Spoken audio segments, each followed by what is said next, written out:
म्हणून आपण आहोत, आम्ही आहोत. छत्रपती शिवाजी महाराजांच्या प्रेरणेतून उभे राहिलेले गडकिल्ले, छत्रपती महाराजांनी उभे केलेले गडकिल्ले, सध्याची त्याची असलेली दुरावस्था आणि त्या गडकिल्ल्यांसाठी त्यांचं संवर्धन व्हावं म्हणून जनतेमध्ये जागृती करण्यासाठी म्हणून सादर केलेला हा देखावा होता. आमच्या मंडळाचे अध्यक्ष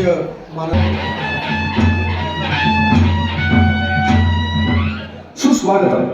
साईनाथ मंडळ ट्रस्ट सर्व श्री गणेश भक्तांचे सहर्ष स्वागत करीत आहे. 14 विद्या 64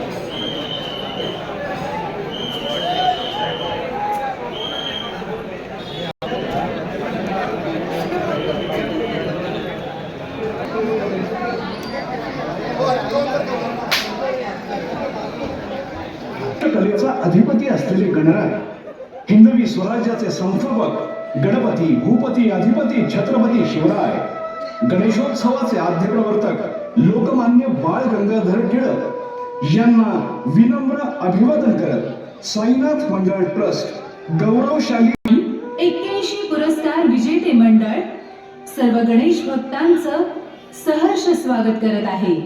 गड किल्ले संवर्धन या आपल्या अस्मितेच्या विषयावर सजीव प्रबोधनपर देखावा सादर करीत आहोत.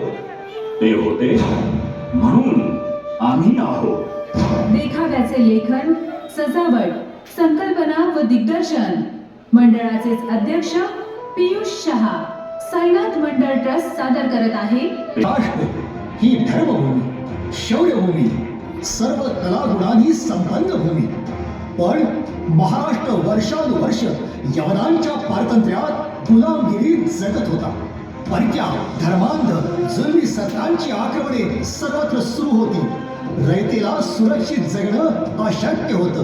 प्रचंड जुलूम अत्याचार सहन करत पैसा, अडका, जमीन जुमला, आया बहिणींची आबरू, मंदिरांचा कळस आणि अंगणातील तुळस सर्वच धोक्यात आलं होतं. त्या जाचक पारतंत्र्यात एका शिवभास्कराचा उदय झाला. पुत्र जिजाऊ शहाजींना झाला, पुत्र सह्याद्रीला झाला, पुत्र स्वराज्याला झाला.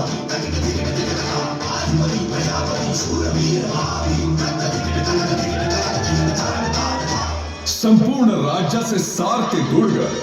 गडकोट म्हणजे राज्याचं मूळ, गडकोट म्हणजे खजिना, गडकोट म्हणजे सैन्याचं बळ, गडकोट म्हणजे राज्यलक्ष्मी, गडकोट म्हणजे आपली वसतिस्थळ, गडकोट म्हणजे सुखनिद्रागार, किंबहुना गडकोट म्हणजे आपलं प्राण संरक्षण.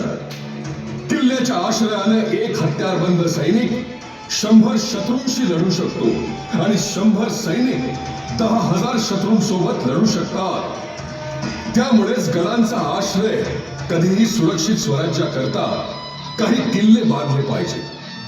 जे किल्ले स्वराज्यात नव्हते ते जिंकले पाहिजे आणि जे होते त्याची डागडुजी करून राज्य सुरक्षित ठेवायचं असेल तर भक्कम बुरुज, तटबंदी आणि अभेद्य किल्ले उभारले पाहिजे. याच गडकिल्ल्यांच्या साथीनं आणि आपल्या पराक्रमाने एक बावड्यांच्या जोरावर आपलं हिंदवी स्वराज्य स्थापन करूयात. गड बांधताना वनदुर्ग, गिरिदुर्ग, भुईकोट, त्याच सोबत समुद्रात आरमार उभं करत जलदुर्गही बांधणं अति आवश्यक आहे. शत्रू समुद्रामार्गेही स्वराज्यावर आक्रमण करू शकतो. हेच दुर्ग आपल्या स्वराज्याचं संरक्षण करतील. शिवाजी राजांच्या युद्धनीतीला गडकिल्ल्यांचा जिव्हाळ्याचा संबंध आहे. हे अभेद्य आणि अजेय किल्ले मराठशाहीच्या जाज्वल्य सुवर्ण इतिहासाची साक्ष देत आहेत. महाराजांनी इथल्या माती आणि मावळ्यांमध्ये स्वराज्याचे चैतन्य फुंकले. गडकिल्ल्यांच्या साह्याने प्रदेश स्वतंत्र केला.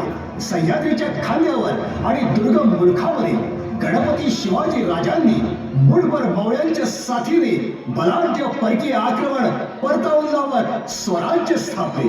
कारण त्यांच्या बरोबर होते रौद्र रूपाचे गडकिल्ले. म्हणूनच सामान्य दिसणाऱ्या मावळ्यांनी देखील अतुलनीय पराक्रम करून असामान्य कर्तृत्व गाजवलं. या दुर्गांनी या मातीतल्या माणसांमध्ये लढाऊ स्वत्वाची बीजे आणि वृत्ती पेरली. वयाचा राखणदार असलेला आणि तहामध्ये मुघलांना द्यावा लागलेला कोंडाळा स्वराज्यात परत आणणं महत्वाचं होतं आणि त्याचा विडा उचलला होता शूरवीर सुभेदार तानाजी मालुसरे यांनी. तो दिवस होता माघ वद्य नवमीचा. सुभेदार तानाजी मालुसरे आपल्या राजांना सबूत देऊन आलोय. आधी लगीन कोंढाण्याचं, नंतर माझ्या रायबाचं. कोंढाण्यावर डोणागिरीचा सरळ कडा दोरीच्या साहाय्यानं सरकवूया. आऊसाहेबांच्या डोळ्यात कोंढाण्यावरील हिरवा झेंडा खटकतोय. त्याच वेदना राजांच्या डोळ्यात मी पाहून आलोय. कोंढाणा स्वराज्यात आणायचाच. आजच्या दिवसाला भगव्या खाली कोंढाणा आलाच पाहिजे. आलमगीर बादशाह का सच्चा सिपाही, इस कोंढाणा का किल्लेदार. अरे ओ सिपाही, यहाँ पहरा देने की कोई जरूरत नहीं है. जिसे मौत प्यारी होगी वही यहाँ से हमला करने के बारे में सोचेगा. यहाँ से सिर्फ हवा ऊपर आ सकती है और पानी नीचे जा सकता है.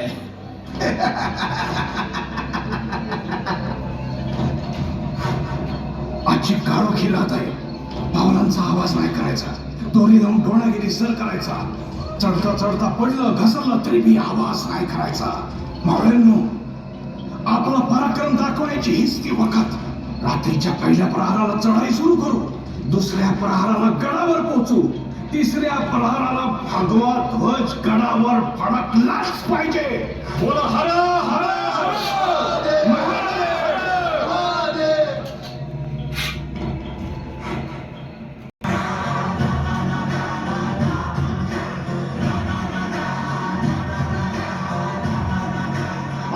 शैतानों की फौज हो क्या?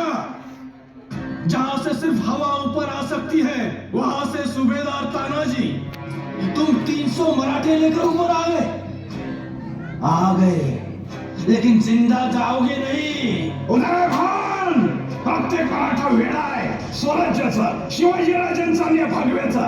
आमची निष्ठा, आमची बांधिलकी या स्वराज्यासाठी, आमच्या शिवाजीराजांसाठी. आमच्या डोळ्यात स्वराज्य आणि काळजात शिवाजीराजे बसतंय. आ भगवा कोंढाण्यावर भडकला. अच्छा, तो फिर उखाड़ देंगे तुम्हारा भगवा.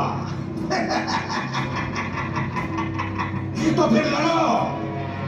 ये लो पहला वार आलमगीर के सिपाही उदय भान राठौड़ का. सूबेदार संभाल के.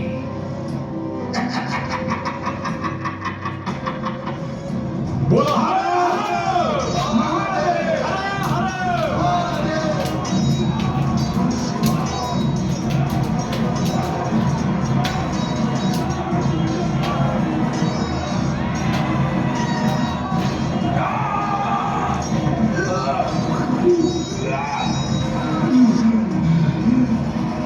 तानाजी, हाथ टूटा है, गर्दन पे वार है, फिर भी लड़ोगे?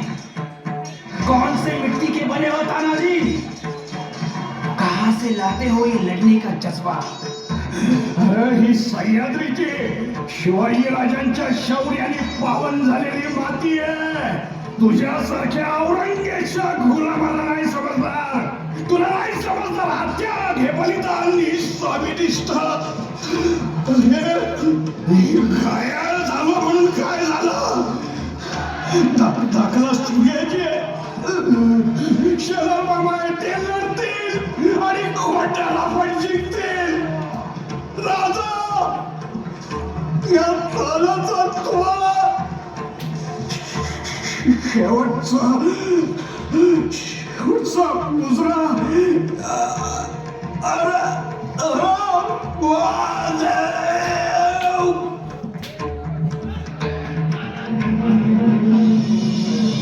अरे आपला सुभेदार खाली पडले.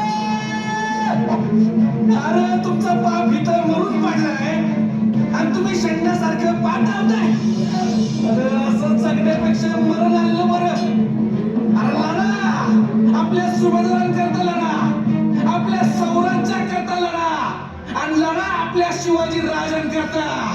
चला त्या उदयभानच्या नरडीचा खोट घेऊ. अरे उदय धरा, हा मामा अजून जिद्द हाय.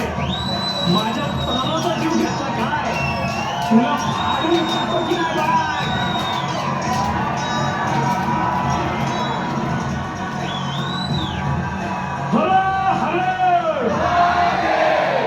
उतरवा त्या औरंग्याचं हिरवं निशाण आणि फडकवा आपला भगवान. पेटवा त्या गवताच्या पेंड्या आणि मिळवा रंग. सुभेदार तानाजी निघेल परत स्वराज्यात आणला. सिंहासारखा लढणारा तानाजी आपल्या रक्तानं कोंढाण्याला अभिषेक करत धारातीर्थी पडला. कोंढाणा सर करत स्वराज्यात आणला. म्हणून सुभेदार तानाजी गेल्यानंतर महाराजांनी उद्गार काढले, एक गड आला पण माझा सिंह गेला.